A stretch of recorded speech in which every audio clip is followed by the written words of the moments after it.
আসসালামু আলাইকুম। বেসিক কম্পিউটারের আজকের পর্বে আমরা শিখব নোটপ্যাডের ব্যবহার। একটা কম্পিউটারের মধ্যে যদি এমএস ওয়ার্ডের কোনো সফটওয়্যার দেওয়া না থাকে তখন আমরা কিভাবে লেখালেখি টাইপিং করব সেই বিষয়টা খুব সহজেই উইন্ডোজের সাথে কিন্তু একটা বিল্ট ইন সফটওয়্যার দেওয়া থাকে, যদিও সেটা অনেক ছোট। সেটা হচ্ছে নোটপ্যাড। নোটপ্যাডের মধ্যে আমরা কিন্তু সব ধরনের লেখালেখি করে কাজ চালিয়ে যেতে পারবো। তো নোটপ্যাড আমরা কিভাবে খুঁজবো? আমরা যদি এখানে চলে যাই স্টার্ট বাটনে, এখান থেকে কিন্তু আমরা নোটপ্যাড সহজে খুঁজে নিতে পারবো এখানে, অথবা আমি সার্চে চলে যাব। আমি এখানে গিয়ে নোট লেখার সাথে সাথে কিন্তু এই যে এন লেখার সাথে সাথে নোটপ্যাড চলে আসছে। তো আমি নোটপ্যাডে ক্লিক করে দিলাম, দেওয়ার পর এরকম একটা উইন্ডো আমাদের সামনে চলে আসছে। তো আমি কিন্তু এখানে খুব সহজেই টাইপ করতে পারি। আমি টাইপ করি। এটা হচ্ছে টাইপ করার জন্য উইন্ডোজের বিল্ট ইন একটা সফটওয়্যার। আপনার যদি এমএস ওয়ার্ড সফটওয়্যার দেওয়া না থাকে তখন কিন্তু এই কাজটা করতে পারেন, অথবা অনেক কাজেই এই নোটপ্যাডের ব্যবহার আপনি করতে পারেন। তো আমি এখানে লিখে দিলাম, দেখেন অনেক ছোট আকারে কিন্তু এখানে চলে আসছে। আমি চাইলে এটাকে এই যে মিনিমাইজ করতে পারবো, আবার বড় করতে পারবো, ক্রস করে দিতে পারবো। আমি যদি বড় করে দিই পুরা পেজ নিয়ে কিন্তু চলে আসছে। এখন চাই যে আমি এই যে লেখাটা, এটার ফন্টটাকে আমি আরো বড় করতে চাই। তো এটার ফন্ট মানে লেখার সাইজ যদি বড় করতে চাই তাহলে আমি এই ফরম্যাটে যেতে হবে। এই যে দেখতে পাচ্ছেন, আমি ইচ্ছা করলে এটাকে মিডল ম্যাচ করে কিন্তু সেই কাজটা করতে পারি। আমি যদি চাই যে এই যে ফরম্যাটে যাব, যাওয়ার পর দেখতে পাচ্ছেন যে এখানে ফন্ট নামে একটা অপশন রয়েছে। আমি ফন্টে ক্লিক করে দেব। দেওয়ার পর এখানে কিন্তু অনেক ধরনের লেখার স্টাইলে রয়েছে। ফন্ট ডিজাইন আপনি চেঞ্জ করতে পারবেন। আমি যে ডিজাইনের লেখাটা এখানে লিখলাম সেটা চাইলে আপনি অন্য ফন্টেও কিন্তু লিখতে পারেন। তো আমি এই ফন্টটি থাক, আপনারা চাইলে এখান থেকে অনেক ফন্ট রয়েছে, চেঞ্জ করে করে বিভিন্ন ডিজাইনের লেখা আপনারা লিখতে পারবেন। এই যে এখানে অনেক ধরনের, আমি চাই যে এই ডিজাইনে লিখব, তখন আমি যদি এটাকে ওকে দিয়ে দিই তখন কিন্তু লেখাটা এই ডিজাইন হয়ে গেল। তো আমি লেখাটা মেনলি চাচ্ছি যে বড় করতে, এটা অনেক ছোট সাইজ। তো আমি ফরম্যাটে যাব, যাওয়ার পরে যে ফন্টে গেলাম, যাওয়ার পর এই ডিজাইন এটা সিলেক্ট করা থাকলো। আমি চাইলে অন্য ডিজাইন দিতে পারি। তো এখানে রেগুলার দেওয়া আছে। আমি যদি চাই যে এখান থেকে এই যে বোল্ড আকারে লেখাটা থাকবে, তারপর এখানে ফন্টের সাইজ দেওয়া আছে, আমি এখানে 36 দিয়ে দিলাম, দিয়ে ওকে দিয়ে দিব। দেখতে পাচ্ছেন লেখার সাইজটা কিন্তু অনেক বড় হয়ে গেল।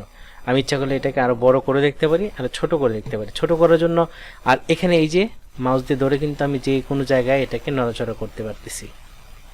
আর ছোট বড় করে এখানে করলে তো ফুল স্ক্রিন হয়ে যাবে। আমি যদি চাই যে না এটাকে আরো ছোট করব, আমি যে এখানে ধরে কিন্তু এটাকে এই যে দেখতে পাচ্ছেন এখানে ধরলে কিন্তু আমার যে এই যে মাউসের আইকনটা চেঞ্জ হয়ে যাচ্ছে। এই যে চাপ দিয়ে ধরে আমি ছোট বড় করতে পারতেছি। আমি এটাকে এক জায়গায় রেখে অন্য কাজও করতে পারবো, আবার এখানে লেখালেখি করতে পারবো। তো আমি এটা এখানে নিয়ে আসি, এটাকে আমি আরেকটু বড় করে দিই। আমি এরকম করে দিলাম। দেওয়ার পর আমি এই লেখাটাকে যদি চাই যে না আমি অন্য ফন্টে চেঞ্জ করে ফেলবো, তো আমি ফরম্যাটে যাব, যে এই যে ফন্টে ক্লিক করব। করার পর এখানে এটা রেগুলার দিয়ে রাখলাম। দেওয়ার পর এখান থেকে যদি আমি অন্য ডিজাইন, অনেক ডিজাইন রয়েছে, দেখি একটু কি ডিজাইন রয়েছে, একটু ধৈর্য ধরে দেখেন, খুব ভালো কিছু শিখতে পারবেন আশা করি। তো এই যে এটাকে যদি দিই, দিয়ে যদি আমি এখানে ওকে দিয়ে দিই, দেখেন লেখার ডিজাইন কিন্তু চেঞ্জ হয়ে গেল। সুন্দর না? এটাকে যদি আমি আরো বড় করতে চাই, ফরম্যাটে যাব, ফন্টে যাব, যাওয়ার পরে যে সাইজ 72 দিয়ে দিলাম। দেখতে পাচ্ছেন? চাইলে আরো অনেক ডিজাইন রয়েছে, আপনি আপনার মনের মতো করে ডিজাইন খুঁজে এখান থেকে পরিবর্তন করে নিতে পারবেন। আমি একটা ডিজাইন দেখে এই ডিজাইনটা দেখাই, ওকে দিলাম। ওয়াও, খুব সুন্দর না? ওকে, এখানে কিন্তু আরো অনেকগুলো অপশন রয়েছে। এই লেখাটাকে আমি কিভাবে সেভ করব? এই যে ফাইলে যাব, এই ফাইল, তারপর এই যে সেভ। আমি যদি এখানে সেভে দেই, সেভে দেওয়ার পর আমি এখানে এটা লোকেশনটা সিলেক্ট করে দেব, কোন জায়গায় আমি সেভ করতে চাই এবং কী নামে সেভ করতে চাই। তো আমি এখানে অন্য কোনো ডাউনলোড অপশন রাখতে পারি, ডকুমেন্টে রাখতে পারি, ডেস্কটপ আমি এই যে এখানে রাখবো। আর এই ডেস্কটপের মধ্যে যদি সেভ করতে চাই তাহলে কিন্তু আমাকে এই যে ডেস্কটপ নামে অপশন এখানে সিলেক্ট করে দেব, এবং এটা কি নামে করব। যেহেতু এটা আমি বাংলাদেশ নামে এই ফাইলটা করেছি, আমি বাংলাদেশ নামে এটা সেভ করতে চাই, বাংলাদেশ লিখে দিলাম। এবং এখানে এই যে এটা যা আছে তাই থাকবে, টেক্সট ডকুমেন্ট, এখানে সেভ করে দিলাম। দেওয়ার পর দেখতে পাচ্ছেন এটা কেটে দিই, এই যে এখানে একটা বাংলাদেশ নামে একটা ফাইল চলে আসছে। এই ফাইলটা হচ্ছে আমার টেক্সট ডকুমেন্ট, যা হচ্ছে নোটপ্যাডের। তো এটাকে যদি আমি ওপেন করি, এই যেটা চলে আসছে। আবার এখানে কিন্তু আমি নতুন করে কিছু লিখতে চাইলে আমি লিখতে পারবো। আমি ঢাকা লিখে দিই। তো আমি যাচ্ছি যে ঢাকার ফন্টটা আমি অন্য চেঞ্জ করে দেবো, আবার সিলেক্ট করে দেবো। এই যে এটাকে সিলেক্ট করে তারপর এখানে ফন্টে যাব, ফন্টে গেলাম, যাওয়ার পর এখান থেকে আমি অন্য একটা দিই, এটা দিই, দেখি কি হয়। দেখতে পাচ্ছেন এখন কিন্তু এই ফন্টটা চেঞ্জ হয়ে গেল। তো আমি চাইলে যে কোনো ফন্ট ইচ্ছা করলে এখানে চেঞ্জ করে সুন্দর সুন্দর ডিজাইন করে আমি এখান থেকে অন্য কোনো জায়গায় এটা কপি করে নিতে পারবো। কপি কীভাবে করব, এই লেখাটা এভাবে সিলেক্ট করব টান দিয়ে, অথবা কিবোর্ড থেকে কন্ট্রোল এতে চাপ দেবো, সিলেক্ট হয়ে যাবে। তখন এই লেখার উপরে এই যে কপি কাট নিয়ে আমি অন্য জায়গায় লেখাটা নিয়ে ইউজ করতে পারবো। তো এখানে সেভ করে সিস্টেম কি, এই ফাইলে যাব, এই সেভে দেব, সেভ হয়ে যাবে।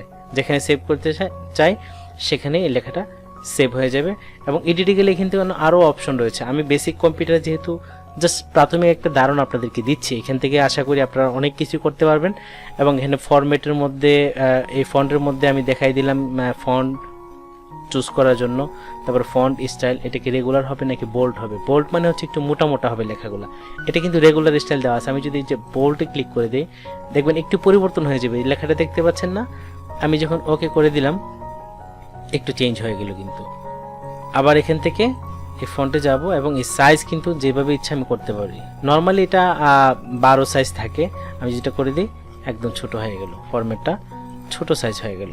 এখানে ভিউতে আছে, আমি যদি এটাকে আরো জুম করি, এই যে জুম কীরকম জুম চাই সেই জুম ইন জুম আউট দিলে এটা কিন্তু ছোট বড় হয়ে আমাকে দেখাবে। তো আশা করি নোটপ্যাড সম্পর্কে আপনাদের মোটামুটি ভালো একটা ধারণা হয়ে গেল। নোটপ্যাড, তো এই নোটপ্যাডটা কিন্তু আমি আমার ব্যবহারকে সহজ করার জন্য আমি এখানে এই যে নোটপ্যাডের টাস্কবারের মধ্যে পিন আপ করে রেখেছি। এই যে দেখতে পাচ্ছেন এখানে চাপ দিলে কিন্তু নোটপ্যাড চলে আসে, কারণ নোটপ্যাডের ব্যবহার আমার কাছে অনেক বেশি, আমি অনেক বেশি নোটপ্যাডের ইউজ করি। তো এটা যখন আপনি ইউজ করা শুরু করেন তখন বুঝতে পারবেন এটার প্রয়োজনীয়তা অনেক রয়েছে, এটা অনেক সুবিধা আপনাকে দেবে। এবং এখানে কিন্তু সিলেক্ট করে বাংলা ইংলিশ দুটি আপনি এখানে লিখতে পারবেন। তো নোটপ্যাড এখানেই আমরা আবার নতুন কিছু শিখব।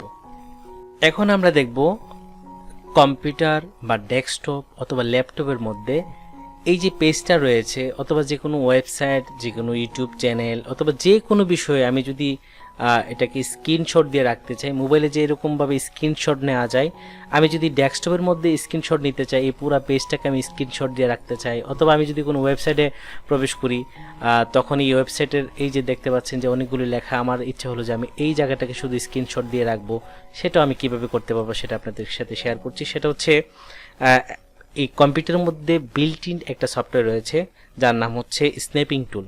আমি যখন এই সার্চ অপশনে চলে যাব অথবা এই স্টার্ট বাটনে ক্লিক করলে কিন্তু আমি এখানে যদি আপনার এখানে সেভ করা থাকে বা এখানে সাজানো থাকে তখন আপনি এখান থেকে পাবেন। এই যে আমার দেখতে পাচ্ছেন স্ন্যাপিং টুল, যদি আপনার এখানে না থাকে এখানে খোঁজ করলে পাবেন, অথবা আপনি এই সার্চ অপশনে চলে যাবেন, যাওয়ার পর এখানে লিখবেন স্ন্যাপিং, এস লিখবো আমি।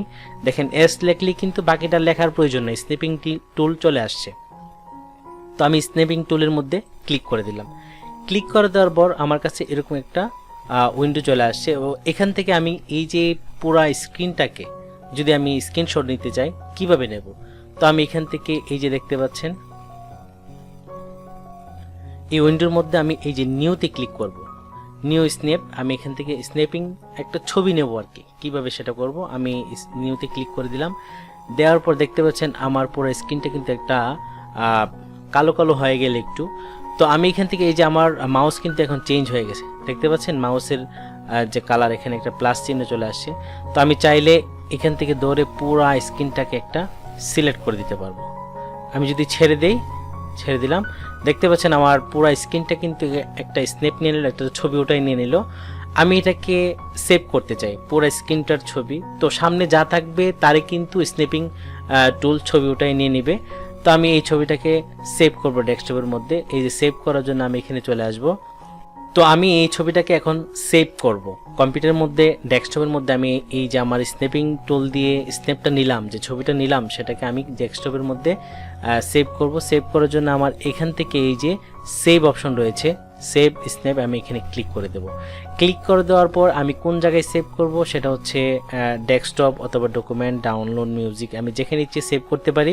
তো আমি ডেস্কটপে সেভ করব। ডেস্কটপে সিলেক্ট করে দেওয়ার পর এই যে দেখতে পাচ্ছেন এখানে ক্যাপচার নামে লেখা একটা চলে আসছে। আমি চাইলে এই নামেও সেভ করতে পারি অথবা এটা ডিলিট করে দিয়ে আমি অন্য নামেও সেভ করতে পারি। আরেকটা বিষয় খেয়াল রাখবেন, এই যে এখানে দেখতে পাচ্ছেন সেভ এস টাইপ, আপনি কোন টাইপে এটা সেভ করবেন। জেপিইজি এটা হচ্ছে ছবি সেভ করার ভালো ফরম্যাট।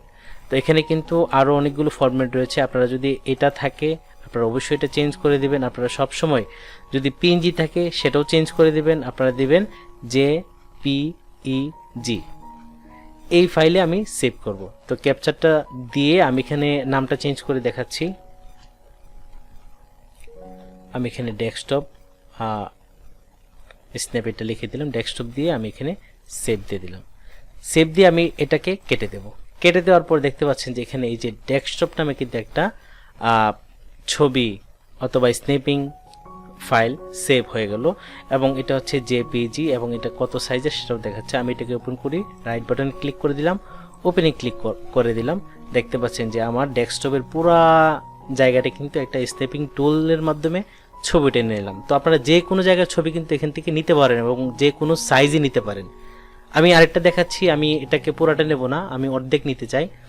তো আমি এখান থেকে আবার সার্চে যাব, গিয়ে স্ন্যাপিং এস লিখব, এই যে স্ন্যাপিং টুল চলে আসছে। নেওয়ার পর আমি এই যে নিউতে ক্লিক করে দেব। দেওয়ার পর এই যে দেখতে পাচ্ছেন আমার পুরো স্ক্রিনটা কিন্তু সিলেক্ট হয়ে গেছে। এখন আমি কতটুকু নিতে চাই, আমি চাইলে এতটুকু নিতে পারি, আবার এতটুকু নিতে পারি, আবার যদি বাদ দিয়ে, এটা কিন্তু নিয়ে নিল, আমি আবার বাদ দিয়ে দিচ্ছি। আমি চাচ্ছি যে আমি অল্প একটু জায়গা নেব। আমি এখানে গেলাম, এস লিখলাম, স্ন্যাপিং টুলে চলে আসলাম, এই যে নিউতে ক্লিক করে দিলাম, দিয়ে আমার ইচ্ছা যে আমি এতটুকু জায়গা নেব। ওকে, আপনারা যেই জায়গা সিলেক্ট করবেন ততটুকু জায়গা কিন্তু এটা নেবে। আমি আরো বড় করতে পারি, আমি ঠিক এতটুকু নিতে চাই।